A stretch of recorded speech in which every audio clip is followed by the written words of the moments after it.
Do you ever feel overwhelmed by the ever-changing world of technology?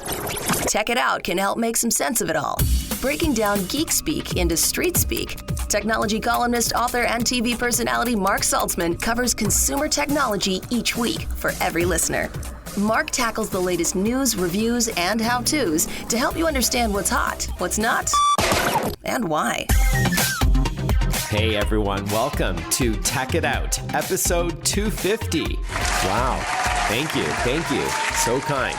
All right, being silly here, but I am super excited at this milestone. Tech It Out started in July of 2017 and has grown considerably, going from about 40 stations across the country that picked up the 1-hour show on the weekend to more than 100 stations. And the podcast launched a couple of years ago, too. Thank you to Radio America, and thank you to the listeners, especially for your support. And also thank you to the title sponsor, ASUS, for being my awesome partner since the very beginning. In fact, courtesy of ASUS, we have a great giveaway for you this hour. To celebrate the 250th episode of Tech It Out, if you're a U.S. citizen, age 18 or older, send me an email or a note on social media with the phrase Tech It Out, and you will be eligible to win our grand prize this week. It's an ASUS VivoBook 13 Slate OLED, valued at $599. It's billed as the world's first 13.3-inch OLED Windows detachable laptop. Yep, it has that gorgeous OLED touchscreen that can be used as a tablet as well. I'll tell you how to send me an email now if you want to jot this down. My website is marksaltzman.com. That's Mark with the C, Saltzman with the Z. And you can send me an email there. Or as I mentioned, you can find me all over social media if you prefer that way. But include the words Tech It Out. And a random name will be drawn next week, and ASUS will send you the grand prize. I'll announce your name next week on the program. Again, that's for the ASUS VivoBook 13 Slate OLED. Good luck.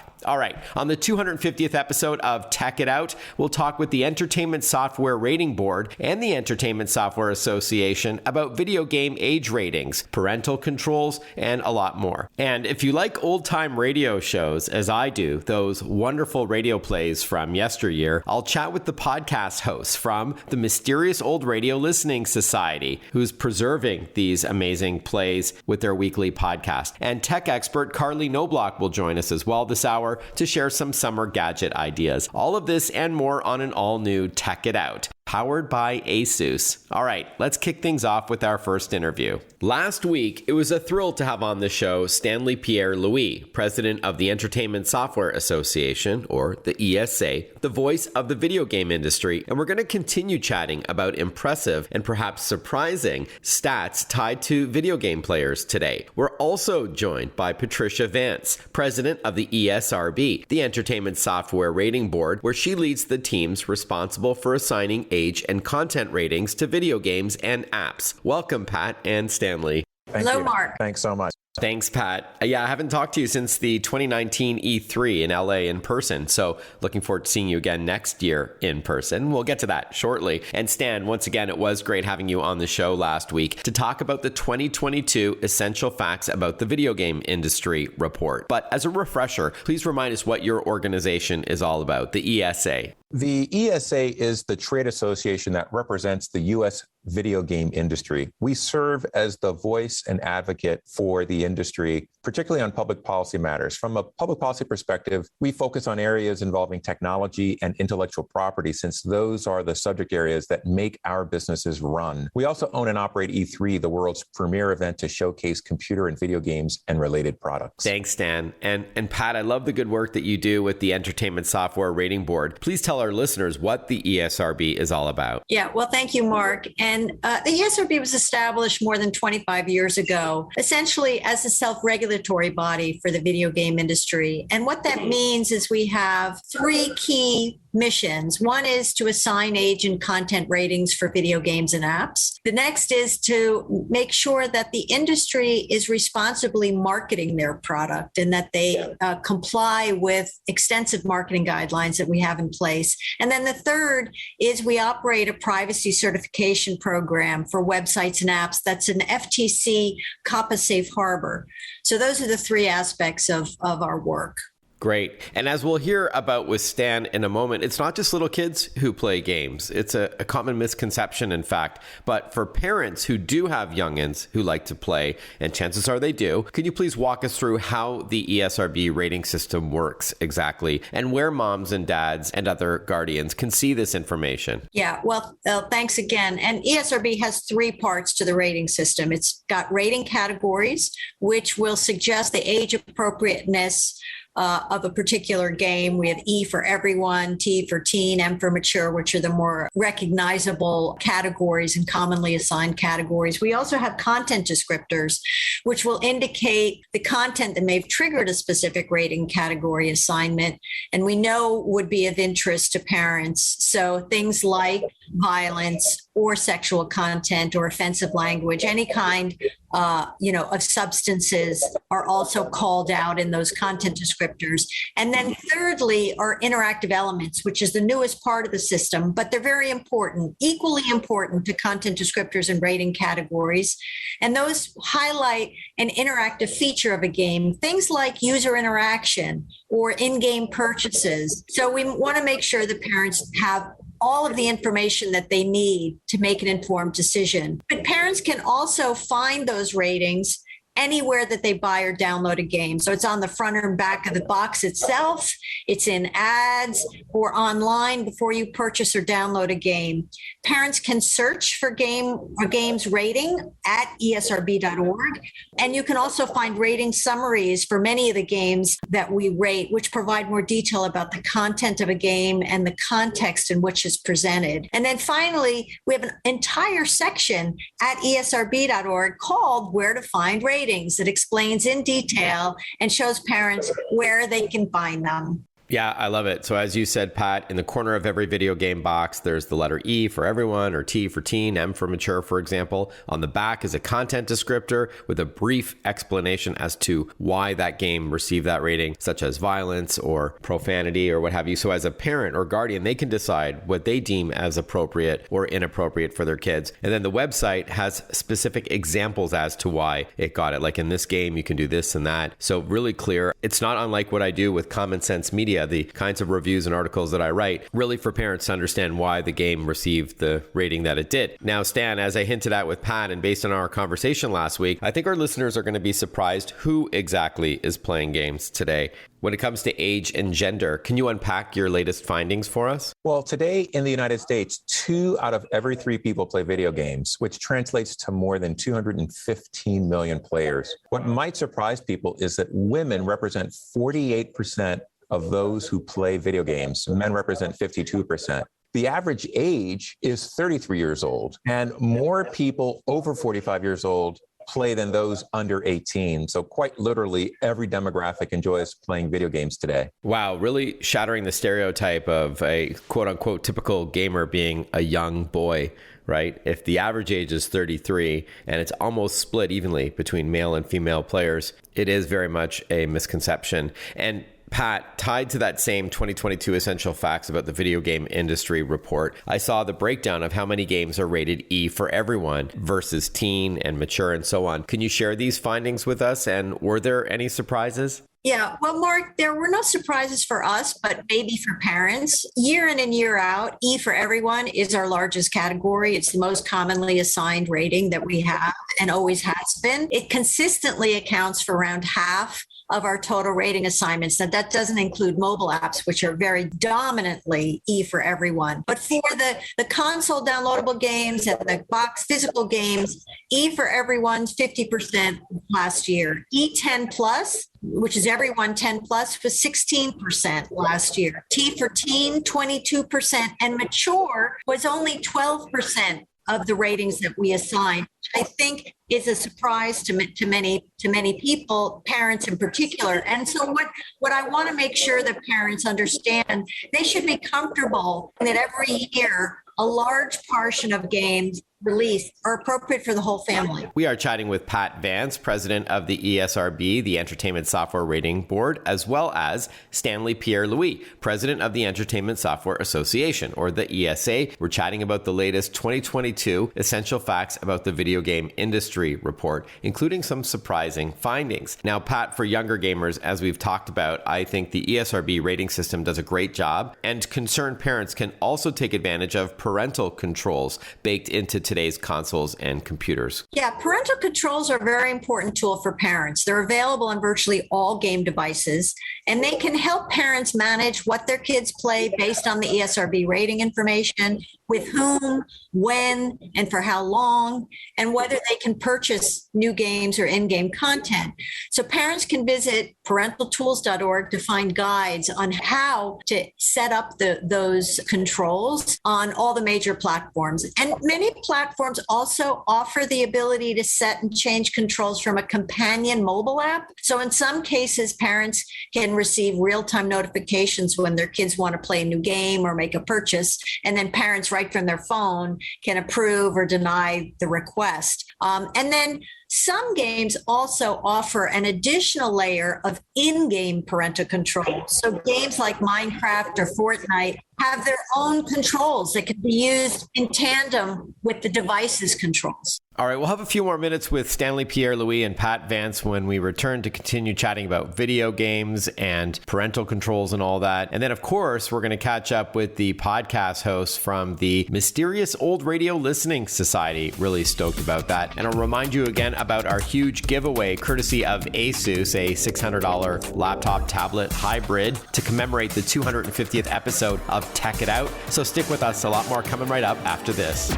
Listen to Tech It Out whenever you want. Find the Tech It Out podcast at iTunes or wherever you get your podcasts.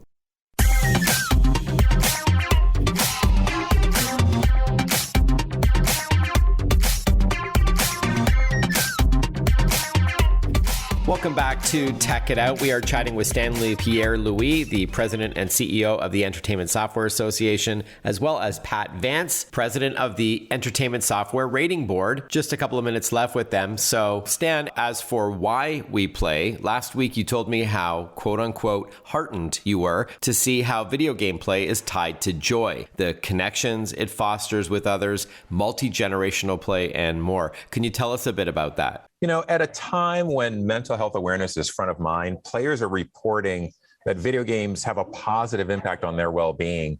In fact, 89% of players say that video games provide stress relief. 91% say that it provides mental stimulation, and 93% say that it brings joy. All of those numbers are up over last year, and it just speaks to the fact that games have really been an important solace for us during this time of being separated from one another because of COVID. In addition, our research found that people are recognizing that video games contribute to developing important life skills like teamwork and collaboration, problem solving, and even empathy. But engagement really is strong among players. 83% report playing with others, either online or in person, which is up 18% from pre-pandemic days. And in addition, 61% of players say that video games have helped them stay connected to family. And 77% say they play with their children at least once a week, which is up 22% from 2020. So more and more, family night means game night, and games are quickly becoming the national pastime. Love it. And I also know that there's some really impressive stats at the ESA's website, the ESA.com, about diversity and inclusion when it comes to video game developers and players alike. Now, Pat, any other tips for keeping our kids playing age-appropriate games? You know, I often tell parents of toddlers, for example, who are, maybe just discovering computers, to place it in a highly trafficked area of the home, just to keep an eye on where they're going for a few years, opposed to letting them play, say, behind a closed bedroom door. Any thoughts on that? Yeah, that's a great tip. But my tips would be just to make sure you engage with your child. Make sure it's without judgment.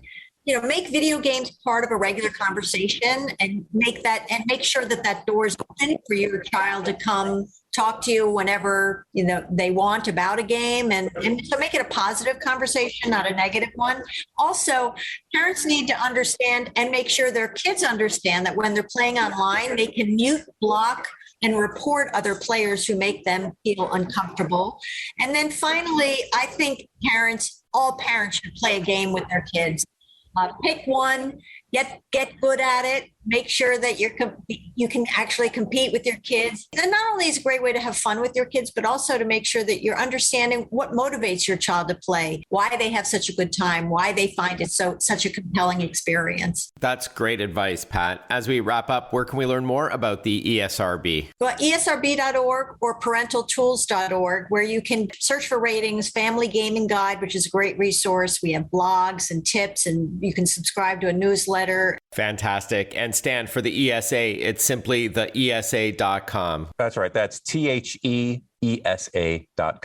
Thank you so much. Always a pleasure chatting with you both. And I look forward to seeing you again next year at the 2023 E3 in LA. Looking forward to it. Thank you, Mark. Terrific. All right. While I'm a technologist and a futurist, many of my listeners may not know that, ironically, I love old-time radio shows, or OTR, those wonderful radio plays from yesteryear, which I enjoy today on a daily basis because of my ridiculous collection of shows and awesome podcasts that keep this wonderful theater of the mind medium alive today, including a podcast I only recently discovered called The Mysterious Old Radio Listening Society. And so I invited the host onto the show to chat. Joining us on the line is Tim Uren. We've got Joshua English Scrimshaw with us and Eric Webster. Thank you all for joining us, gentlemen. I'm super excited to chat with you about OTR and the great work that you do. Well, thank you. Yeah, excited to be here. Yeah, awesome. So, Eric, why don't we start with you? Before we talk about your work, the three of you, and what you guys do, please remind our listeners what OTR is all about. Well, old-time radio is basically the way the world entertained itself before television. It's radio dramas and comedy and audio theater of the mind. Mm-hmm. And its heyday started in the early 30s with the advent of radio and went through the 50s into the early 60s before basically went away. Television won the big battle. Yeah. But there's tons of different genres out there of types of radio. And even though a lot of it did not survive and there aren't surviving copies of the millions of broadcasts that went out, there are still a lot of things did survive, and they are mostly available on the internet for free to listen to. A lot of those copyrights expired, but I love that whole preservationist sort of angle with MP3s and the internet, tying my two passions together, right? Tech and OTR. Right. And you guys are doing a fantastic job on the podcast. And I know you have some other work tied to radio plays as well, which we'll explore, Eric. Now, Joshua, what do you think the appeal is of this medium from yesteryear today? Again, all four of us weren't alive when OTR was popular. So, yeah, well, I think the rise of podcasts has made a whole generation of people, well, actually several generations, really wake up to the potential of audio as a medium and realize it doesn't have to be limited to talk radio or the hits of the 80s, 90s, and today. You know, it can be audiobooks, documentaries, interviews, sketch comedy, full cast dramas, pretty much anything you can imagine. Theater of the mind, right? And I think when folks who weren't around during the golden age of American radio, such as us, or people who don't even know there was ever such a thing as the golden age of American radio, when they discover this treasure trove of recordings that Eric was mentioning, all available for free on the internet, it's exciting and a little mysterious and a little humbling, kind of like discovering a lost civilization that discovered everything long before you did. We'll continue chatting with the host of the Mysterious Old Radio Listening Society when we return on Tech It Out. Want to follow Mark? Google him. Mark with a C and Saltzman with a Z.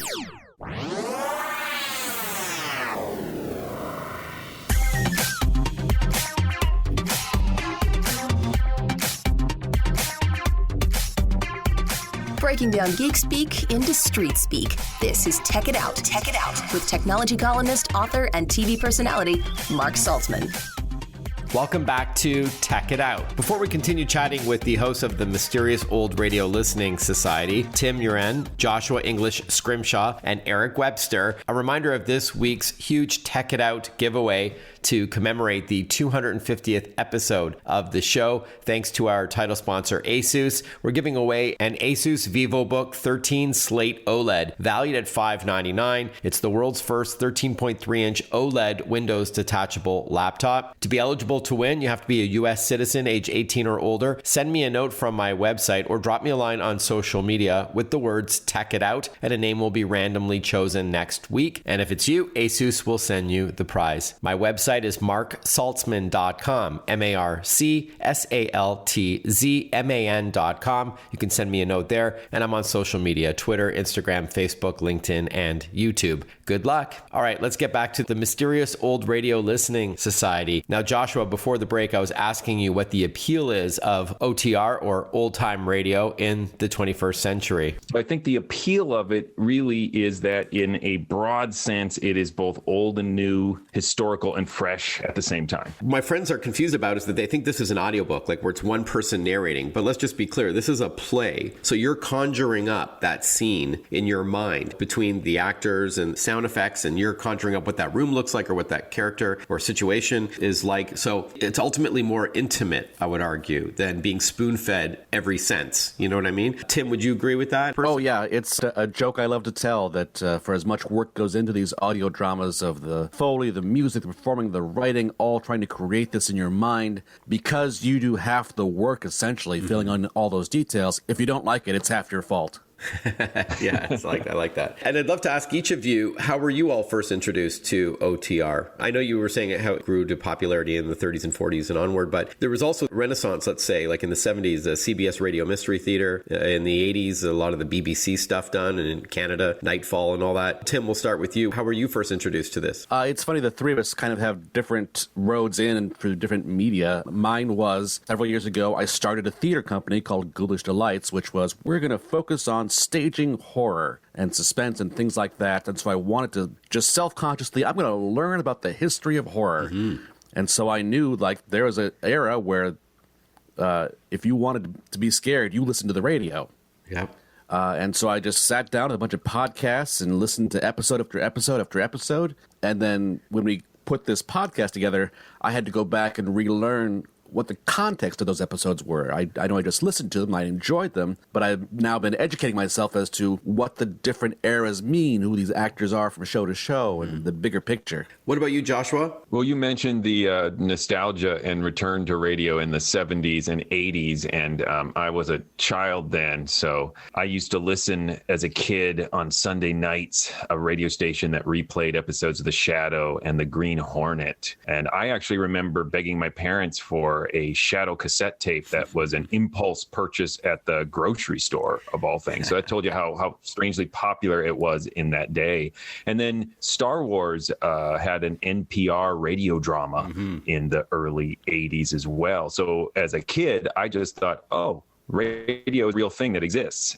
When I was an adult, someone had to break it to me that it was a dead art form. And it's funny. So I grew up in Toronto, and every Sunday night on an FM radio station, they had an hour-long show called The Theater of the Mind. And they did play The Shadow and Inner Sanctum mysteries and Lights Out. And that's my favorite genre, by the way, is horror, suspense, sci-fi. So I think I'm aligned to a lot of the shows that you feature in your podcast. Eric, do you remember where you first heard your first OTR episode? Yeah, my infatuation with theater of the mind actually started with I grew up playing sports and loving sports, and so I would listen to radio play-by-play, and I was always infatuated by how a play-by-play announcer can make it feel like you could see in your head what the action of the game. And then the next step for me was being exposed to Sunday nights in Minneapolis, Twin Cities, CBS Radio Mystery Theater would play, and would listen to that and loved it. And so that was my first real foray into that. And then from there, just in my late 20s, when, like Joshua, but I went to work for a warehouse, a company that was selling old-time radio on cassettes. And I didn't take the job because of that. I took it because I needed a job.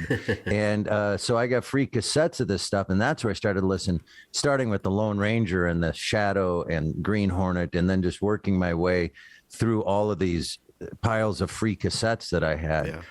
But you mentioned as a tech, the array of shows that are available online. I find it interesting that the CBS Radio Mystery Theater shows that are available online, a lot of them are up there because of people that recorded them on cassette in their homes and now are uploading them. And a lot of them still include the original 70s commercials and and local announcing. Yeah, a lot of people like that, and some people don't. So when my wife and I, typically at the end of the night, when we shut the lights off in bed and we put on my iPad radio shows, it could have the opposite effect, by the way. My wife likes kind of the white noise part of the old shows and drifts off. But if it's a stimulating radio drama, then it's got the opposite effect. But sometimes the commercials I skip through, and sometimes we just chuckle at, even the ones in the 40s with about cigarettes and all that. So, but that's part of the charm. Sometimes you're right. Sometimes they're deleted. Sometimes they're not. Archive.org has some great shows up there. We are now going to pivot and chat about the Mysterious Old Radio Listening Society podcast with its three hosts, Tim Murin. We've got Joshua English Scrimshaw and Eric Webster with us. Let's hear what your podcast is all about and what your MO is. Eric, let's start with you. Well, the podcast came about. The three of us have been in theater our whole lives, primarily comedy, but as Tim pointed out, lots of other areas. And we've worked together a lot on stage, and we all found each other and liked working with each other. And I think it was, all I know is my angle. Joshua came to me and said, "You want to do a podcast about old time radio?" Because we discovered we had that in common. Mm-hmm. And said, sure, thinking it would just be an opportunity to sit with a couple of good friends and nerd out. And I didn't think anybody would listen to it. I didn't even bother to think about that. And lo and behold, we came up with a format for it and started discussing these old shows, and people started listening. But the general format is just to give some information. I was watching TCM this weekend, Turner Classic Movies, and I realized their information they give at the beginning of each movie is kind of what we do, and how much I love that. Like, here, you're about to watch this movie, and here's a bunch of fabulous information about it. And then, so we do that, and then we play an episode that is picked somehow, and then we discuss it, meaning, does it stand the test of time from all sorts of viewpoints, as playwrights, as actors, and also as just people who love storytelling. And that's pretty much the premise and where it came from. Yeah, love it. I would argue all three of your personalities add to this. Your takes on the shows can be wildly different. Ultimately, you like to discuss, does this withstand the test of time? More with the Mysterious Old Radio Listening Society when we return on Tech It Out. Breaking down geek speak into street speak. Tech It Out, hosted by Mark Saltzman.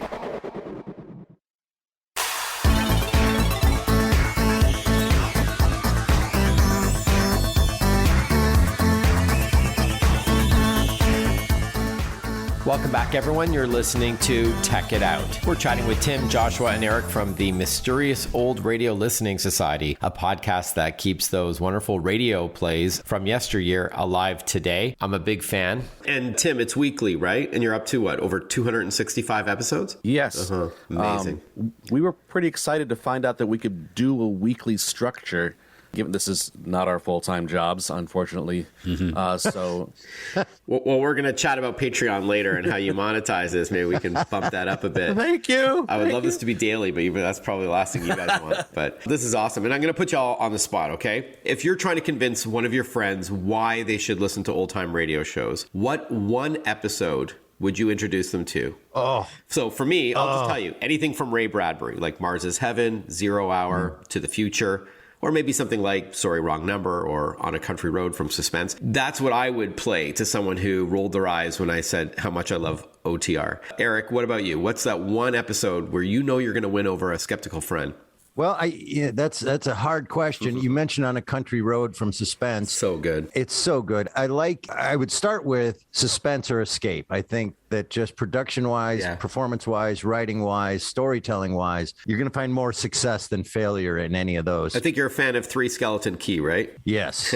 We were actually performing that live on stage. Awesome. In 2 weeks. Okay, we're going to get to that. We're going to get to your stage work in a moment. But I would have to say, and this is going to be very cliche, that I would play War of the Worlds for them. Because of course. I still think that War of the Worlds broke all sorts of ground in theater of the mind. You know, people talk about the calamity or the whatever did or didn't happen because of that broadcast. And what gets lost is that it is a really beautiful piece of audio theater. It's really great storytelling, great acting. It's on the edge of your seat. It's extremely difficult in some ways to listen to, and in other ways because of the horror and the suspense of it. Yeah. It's just a really great piece of theater. And I think I would start there with anybody that was new and say, here, this is really what, in my opinion, after that went out, I think a lot of people who were producing audio and radio theater, the ante was up. Yeah, and sure. it got much better and better and better after that, as they started to realize after what Orson Welles did that there was more to this than what was happening previous to that. There was a lot of different ways to tell a story with just audio. So I'm going to have to say War of the Worlds was where I'd start. And I love the whole delivery of it being like a breaking news broadcast, and continued even into the 70s, that style with, I think you guys recently did Rod Serling 0 Hour. You did Skylab. Were you there? Right? Yes. So that was the same vibe. With Shatner. Yeah, with William Shatner. That's right. All right, Joshua, one episode where you know you're going to win over someone and they're going to love OTR. Yeah, if they're new to OTR, I'm going to assume that they maybe have some biases and think it's old and rickety. Yeah, and the Irish cop, like darling. Yeah, there's a few cliches and stuff. I would go with the house in Cypress Canyon. Such a good one. Yeah, you got to like horror though, so that's my genre. But yeah, House in Cypress Canyon was awesome. Yeah, I think it's a real contemporary feel to it. It is a very subtle, sophisticated story with real chills and very well performed and excellently produced. If you don't like that, then you're probably, this genre is not for you. All right, Tim, what one episode would you introduce a friend to for OTR, for their first taste? My ringer is actually not OTR. For the podcast, I will often bring more modern things that, even as you said, after radio sort of petered out a little bit in the States, it continued on in Canada, and BBC did a lot of great stuff. And one of my favorites is from the 1980s series Fear on 4, did a show called The Horn. You will fall in love with audio theater with that, and that will get you into any other audio theater, I think. What's the quick premise of The Horn? I've listened to Fear on 4 and Man in Black, which are related, I think. Yes. The Horn, it's several men who are trapped in a little shack in a biting cold blizzard, and in their attempts to get away, they find out that the area is being haunted by a ghost. All right. Now, before we end off with your stage work, how do you guys monetize the Mysterious Old Radio Listening Society? It is Patreon and some swag that you sell and stuff, right? Yes. Primarily Patreon, our threadless store. People are very, very kind and are happy to buy things with our logo on it, which we are happy to sell them. And then also to transition into the live stage shows is also a source of money. I do want to end off on your radio dramas that you perform live. So there are some classic episodes that you may have heard on your podcast, and then some of your own scripts, if I'm not mistaken. And you guys do this in the Twin Cities, right? Yes. Eric, do you want to tell us about it? Sure. We perform monthly, as you mentioned. Sometimes we're doing recreations of old classic radio shows. Sometimes we're doing recreations of terrible old radio shows. In fact, in June, we're doing our second best of the worst of old time radio. And sorry, dark fantasy fans, but we usually always beat up dark fantasy. I like that show. I like that series. We also then, being playwrights and actors, and we all own our own theater companies, the natural progression was for us to say, well, let's start creating our own. And I would say we're hovering right, if not a little more of our own, but at least 50% is original work that Tim or Joshua or myself, and sometimes my wife Shannon, has written, and we perform those. If you're in the Twin Cities, you can always find out where we're performing each month by going to ghoulishdelights.com. But you can watch us and buy a ticket and watch it. We live stream them. And in addition, you could buy a ticket and watch it some other time. So what's the best website? So it's ghoulishdelights.com. Yes. Yes, I would like to say go Team Tim. Thank you, Eric. Awesome. You're welcome. I'm on your team, Tim. Tim, Eric, and Joshua, always great to listen to you, and it's a thrill to have you on the program. Thank you so much for carving out some time to chat, and congrats on your successes. GhoulishDelights.com. Again, everybody listening should definitely subscribe to the Mysterious Old Radio Listening Society podcast on your favorite podcast platform. Thank you again, gentlemen. All the best. Thank you so much. We'll be back with more Tech It Out right after this. Follow Mark Saltzman on Facebook, on Twitter, on Instagram. Listen to Tech It Out whenever you want.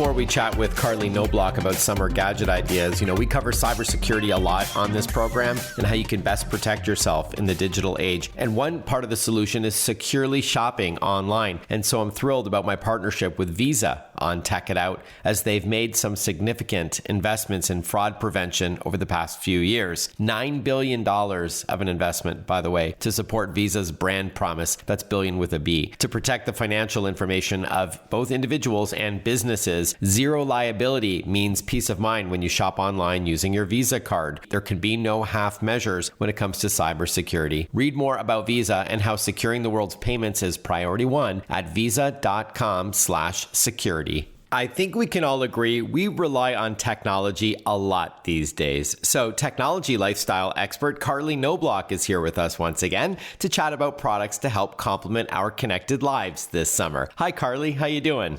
I'm good. It's always great to talk to you, and I'm excited to be back. I've partnered with a few brands today that I think will help people out a lot this summer. They're all really fun ideas. All right. Summer is here. Why don't we start what's cool in eyewear? Yeah, I have a pair of glasses here with me. They look very cool and very much like regular glasses, but they are very smart under the hood. They're Amazon Echo frames, smart audio glasses that are designed to help you save time and do things hands-free with the help of Alexa. Like, you can manage your smart home with them, make calls, or access your favorite playlist or podcast. They have open ear audio technology, which directs sound to your ears and minimizes what others around you can hear, but they don't block your ears. And they come in 13 different color and lens combinations, starting at just $249.99 at Amazon.com. And I know our listeners are going to want to know what the glasses look like. You mentioned there's different designs and such. So you can go to techformoms.com to see them in action, and even having Carley show them, which is cool. All right. So next up, what do you like this summer for capturing memories? Yeah, we want our memories to last, right? And sometimes if we're taking a lot of pictures on our phones, they can seem a little, not permanent. Something fun like this little portable printer I have here from HP, it's called the Sprocket 3x4 photo printer, is really a must for summer. It gives you these large, high-quality prints right from your smartphone photos. Connect to it by Bluetooth, and then you're just printing wherever you are. It's portable, so you can take it on your summer adventures, slip it into your bag, and then use the sticky backs on the photos to decorate your walls or a scrapbook. And they use that really cool zinc zero ink technology.